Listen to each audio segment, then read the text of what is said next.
With the cost of goods and services increasing and salaries not following suit, it seems like our pocketbooks are starting to get squeezed. So today I wanted to break down how to actually calculate exactly how much house or apartment you can afford to pay for. So if that's something that interests you, be sure you stay tuned. Now, most people, the way they work is they just look at the lump sum amount of money they have and they decide, hey, I should spend, they kind of just spitball the number and say, hey, I'll just spend this much. Or, this apartment looks nice. I can afford it because I have X amount of money coming in.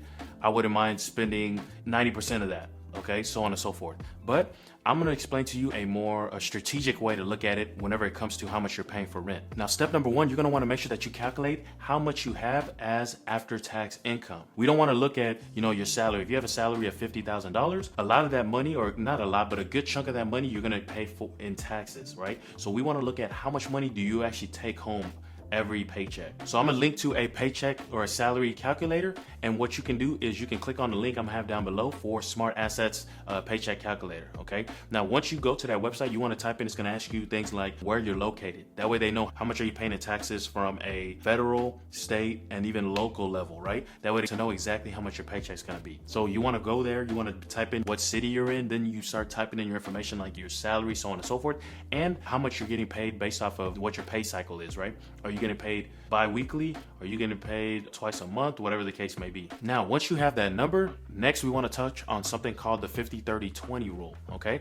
This is recommended that you actually break down your take-home pay into these three categories. So the 50-30-20 rule is pretty much just a budgeting technique that involves you dividing your money into three primary categories. Now, the first category is needs, which is 50%, and this includes things like housing, utilities, groceries, and transportation, right? So everything that you really need to be able to essentially survive. The next category is wants, which is 30%.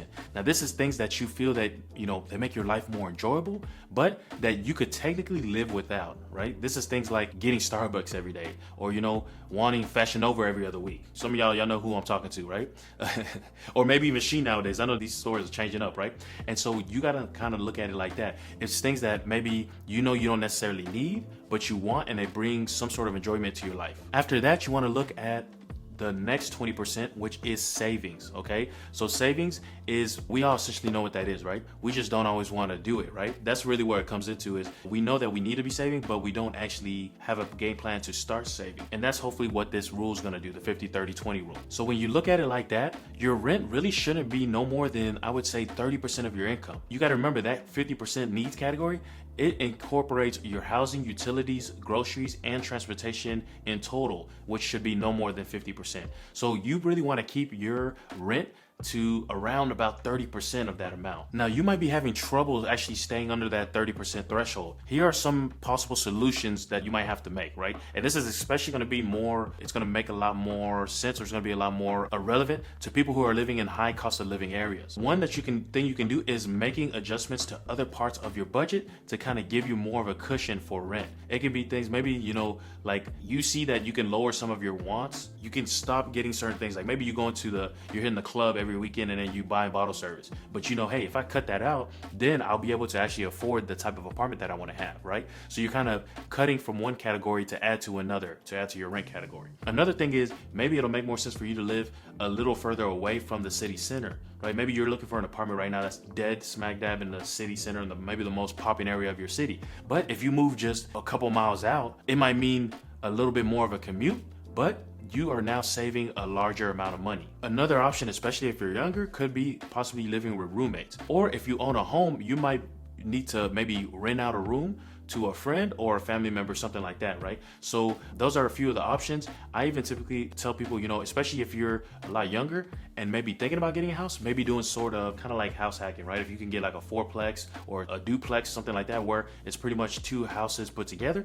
then you can rent out one side while you live out the other, and hopefully that can kind of help subsidize your actual rent for yourself. Now, in the example above, let's say I'm making $50,000. Here's how my money would break down if in Texas. And so I'm originally from Dallas, Texas, and this is how my breakdown would be. My monthly take-home pay would end up coming out to, after tax, about $3,300. And if you look at that, 30% of that for rent would be a little over $1,000. So that would leave me with about $650 for utilities, groceries, and transportation. So that would mean for me to be able to pay pretty much all my bills, to pay for, be able to get groceries to eat, to be able to pay for if I have a car note, or if I take the bus to work, or whatever the case may be. Also, there's gonna be another $650 for saving. And last but not least, I have $1,000 for any types of wants or things that I don't really need, but would actually enjoy doing in life. So that's kind of how my breakdown would be, right? So I know, hey, I need to look for an apartment around $1,000, or if not, I need to cut down in the other categories to be able to increase the amount of money that I can actually spend on the rent. Now, if you want to elect to actually have a nicer place, or you want to be able to spend more money for the place that you want to get, then you're going to have to cut down on some of your wants. That's really the way it goes down. But you never want to really cut down on your saving category unless it's absolutely necessary. Because at the end of the day, guys, you want to still make sure that no matter where you are in life, that you're still working little by little towards saving and continuing to grow your nest egg. Always look with the end in mind. If you plan on eventually retiring one day, or maybe you want to retire early, the sooner you start with saving and eventually investing, the faster you're going to be able to get there.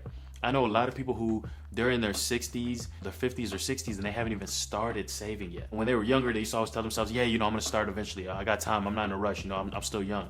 And then 20 years later, 30 years later, they're still in the same spot and they're realizing, hey, I'm talking to my friends and they're saying that they're going to be retiring in 10 years and I have no idea how I'm going to retire. You don't want to be in that situation. That's why I always say it's better to cut down your wants, find ways to save money however you can do it, just to make sure that you're not cutting down on your actual savings, right?